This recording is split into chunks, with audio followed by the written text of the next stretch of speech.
Qon qachon tarkibi buziladi? Qachonki yo'g'on ichakda muammo bo'lganda, ya'ni hazm buzilganda. Siz ichingiz necha kundan beri kelmayapti. Ya'ni kolit necha kun davomida davom etyapti. Va ana shu zahar qonga qo'shildi. Qon buzildi degani butun tana buzildi degani. Qora taloq yaxshi bo'lsa davleniyada muammo bo'lmaydi. Yo'g'on ichak yaxshi bo'lsa butun tana sog'lom bo'ladi. 14 kunda haligi qizning qoni 8.3 ga ko'tariladi.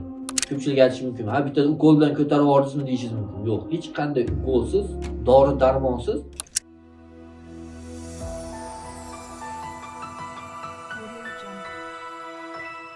Assalomu alaykum azizlar. Yana men Azim Rahmatulloh. Sizlar bilan bugun asosan gaplashadigan muammoimiz nima? Qon tomir yo'llari haqida gaplashamiz. Hozirgi kunda deyarli barchamizda uchrayotgan qon qo'yiqligi. Ya'ni nima demoqchi? Hozir yosh kattami, kichkinami, umuman qizig'i yo'q, hammamizda qonimiz qo'yiq. Nima uchun? Bir nechta sabablari bor. Birinchi navbatda to'g'ri ovqatlanish qoidalariga umuman rioya qilmayapmiz. Kelsa 15 ovqatlanyapmiz, qo'pol qilib aytganda.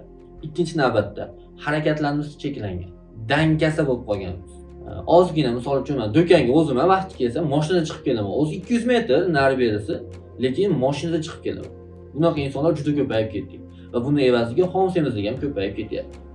Uchinchisi esa to'g'ri ovqatlanish tartibiga rioya qilmayapmiz. Kerakli vaqtda bizni tanamizga nima kerak bo'lsa, ana shu narsani iste'mol qilmayapmiz. Mana shuni hisobiga bizni qonlarimizda qo'yiqlashish va boshqa muammolar kelib chiqyapti.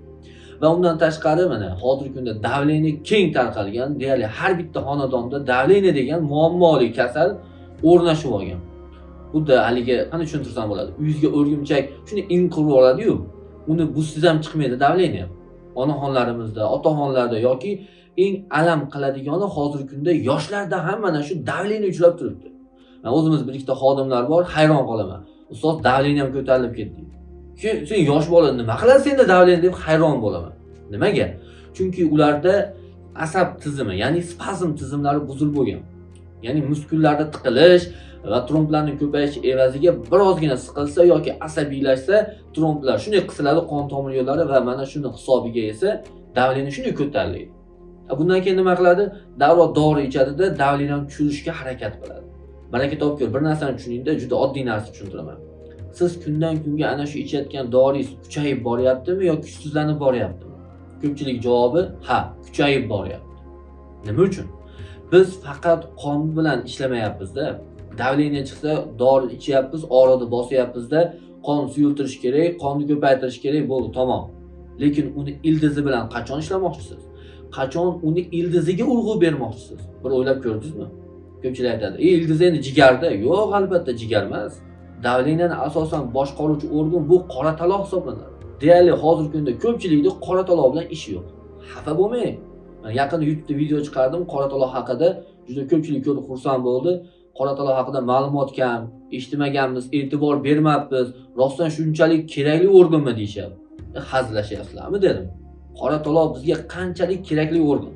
Qora taloq bizni tanamizni deyarli mana shu qon bosimini ligrovka qilib turadi, nazorat qilib turuvchi organ hisoblanadi.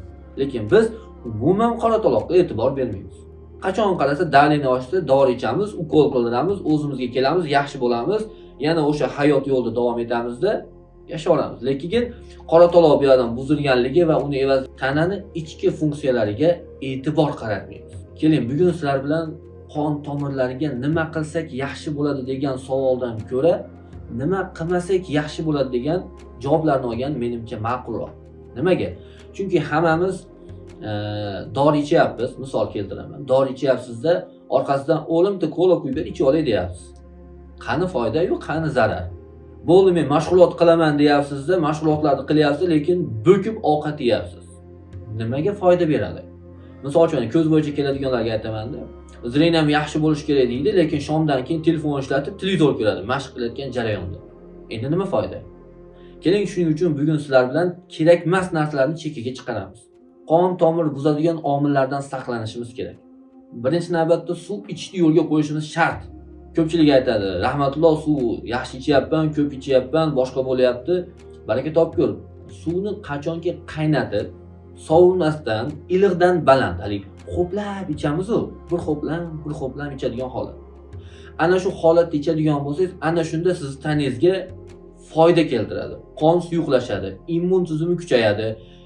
Ko'pchilikning kalit degan muammo bor, kalit yengillashadi va u tezda peshobga tushib chiqib ketmaydi. Tanangizga singib ketadi. Lekin biz bunaqa suv ichmay qo'yganmiz. Ko'pchilik aytadi, rahmatulloh, men kuniga 3 litr suv ichaman. Qanday ichasiz deb so'rasam aytadi, 3 litrni shu xona haroratida qilib turib ichaman deydi.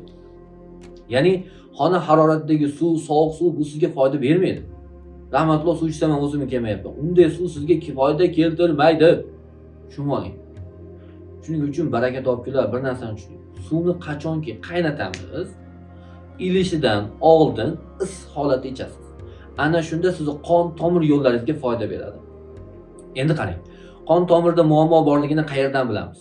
Birinchi alomati orqa ensada og'riq boshlanadi. Davleniyadan tashqari holat tushuntiryapman sizga. Orqa ensada og'riq bo'ladi. Ko'zni yanoqlarida, mana shu joyida og'riq turadi va oyoq qo'l muzlaydigan va tez soviydigan bo'lib qoladi. Nima uchun? Chunki u ana shu joyda eng mayda qon kapillarlari joylashgan. Qon aylanishi sekinlashadi. Shuning hisobiga sizda sovish, uyushish, og'riqlar paydo bo'laveradi. Mana shunda tushuningki, sizning qoningizda muammo bor. Demak, qonni suyultirishimiz kerak. Endi sizga bitta savol bersam, kimi qoni hozir 13? Mana eshitayotganlardan. Chiqishi mumkin 5-6 ta yoki 1000 tadan, bo'lmay bitta yoki ikkita chiqadi 1000 tadan. Qoni 13 odam bu havas bo'lib qoldi. O deb turadi, bo'lmay shunaqa darajada ko'radigan bo'lib qoldi. Qon hozir 6-7 yurishi bu normaga aylangan. Nimaga? Chunki hayot tarzimiz shunga aylandi. Yarim tayyor mahsulotlar yeyapmiz. Bo'lmay kelinlarda ham aytayapsiz-ku, licheyni olarasizmi? Har 3 oyda qon tozalatgani boradi. Qon tozalatgani bormasligi uchun birinchi navbatda ich kelishini yaxshilash kerak. Lekin bunga e'tibor bermaysiz. Nimaga? Qarang, qon qachon tarkibi buziladi? Qachonki yo'g'on ichakda muammo bo'lganda, ya'ni hazm buzilganda. Hazm buzilganda, masalan, mana kalit hozirgi kunda hamma xonadonda bor. Kalit hisobiga qon ana shu yo'g'on ichakka kiradida, ana shu yerda, ana shu qatlamda nima bor o'ziga olib, qon tomiri o'ziga singdirib oladi. Va ana shu bilan aylanadi. Endi siz tasavvur qiling. Siz ichingiz necha kundan beri kelmayapti. Ya'ni kalit necha kun davomida davom etyapti. Va ana shu zahar qonga qo'shildi. Endi qon buzilmasdan nima buzilsin? Qon buzildi degani butun tana buzildi degani. Shuning uchun qonni yaxshilash uchun birinchi navbatda qora taloq, keyin yo'g'on ichak faoliyatini yaxshilashimiz shart. Hozirgi kunda juda ko'p kelinlarni tekshirtiradigan bo'lsangiz, qon tomirlarida yoki qonida virus bor ekan, bakteriya bor ekan, homiladorlikda qiynaladi, boshqa bo'ladi. Juda ko'p savollar ko'payib ketdi. Nimaga? Qonda muammo bor. Hozir hammamizda muammo chiqadi. Ana shu yo'g'on ichak yaxshilanmaganligi, qora taloq faoliyati buzilganligi hisobiga. Qora taloq yaxshi bo'lsa, davleniyada muammo bo'lmaydi. Yo'g'on ichak yaxshi bo'lsa, butun tana sog'lom bo'ladi. Shunga e'tibor qarating. Ana endi qon tomir yo'llari. Qon qachon yaxshi bo'ladi? Qachonki birinchi navbatda yuqorida aytganimdek suv ichishni yo'lga qo'yamiz. Ikkinchi navbatda bomdod namozidan oldin yoki bomdoddan so'ng yengil yurishni yo'lga qo'yamiz. Deb bir ikkitasiga tushuntirsam, bitta akamiz, rahmatulloh, men har kuni yuguryapman deb maqtan. Baraka toping. Men yuguring demayapman, yuring. Mana bugun bitta akamiz bilan gaplashdim, rahmatulloh shu tavsiyangizga amal qilib ertalab yurishni boshladim deb. Nima bo'lyapti aka desam, aytayaptiki, rahmatulloh ertalab yurgandan keyin ajoyib 10-11 da uyqu keldi, maza qilib uxladim. Turgandan keyin shunaqa bo'driyman, treziyman deyapti. Haligi lanchlanish yo'q, boshda og'riq yo'q, tanada og'riq yo'q, stress, muammo, umuman men hamma yo'g'im bo'sh, maza qilib turdim rahmatulloh. Nimaga? Chunki qon aylanish sirkulyatsiyasi o'zgardi. Chunki qondagi holat o'zgardi. Qon yurishni boshladi. Mana shu harakatlar bizni sog'lom hayotga qadam bosishimizga yordam beradi. Kurs muolajamizga juda ko'p insonlar keladi. Qoni qo'yiqlashgan, homiladorlikda qiynalayotgan, davleniya, hammasi bilan tushuntirib o'tamiz. Oldin bitta qizimiz keldi. Kelganda qonini tekshirtirib kelgan ekan, 5.4, 5.6 chiqdi. Ayas iltimos dedi, olimpiadaga borish kerak sportdan, lekin qoni kam, spravkadan o'ta olmayapti. Shunga yordam bering dedi. Qancha muddat qoldi desam, 1 oy atrofini aytdi. Avvalo Alloh dedim, harakat qilib ko'ramiz, muammolarni hal qilaylik dedim. Ildiz bilan ishladik. Ildizlar bilan ishlagandan keyin 14 kunda haligi qizning qoni 8.3 ga ko'tarildi. Ya'ni kerakli choralar ko'rildi. Ko'pchilik aytishi mumkin, ha bitta ukol bilan ko'tarib yubordingizmi deyishingiz mumkin. Yo'q, hech qanday ukolsiz dori darmonsiz ana shu qizni qonini 8.3 ga ko'tardi, 14 kunda. Hammasi tabiiy uslublar va to'g'ri harakat evaziga bo'ldi. Tushuntira olyapmanmi? Ya'ni tashqaridan qilinayotgan dori darmon bizga kerak emas. İçimizde hamma narsa mavjud. Faqat uni uyg'otishimiz va to'g'ri foydalanishimiz kerak. Yaqinlaringizga ulashib qo'ying. Kimdadir qonida muammo bo'lsa, yuqorida aytgan eng kerakli ikkita tavsiyamga amal qilsin. Suv ichish va yurish. Va ikkita organda asrasin. Qorataloq va albatta yo'g'on ichak. Mana shularni yaxshilash evaziga qondagi holatlar keskin ravishda o'zgaradi. Bizni kuzatishni davom eting.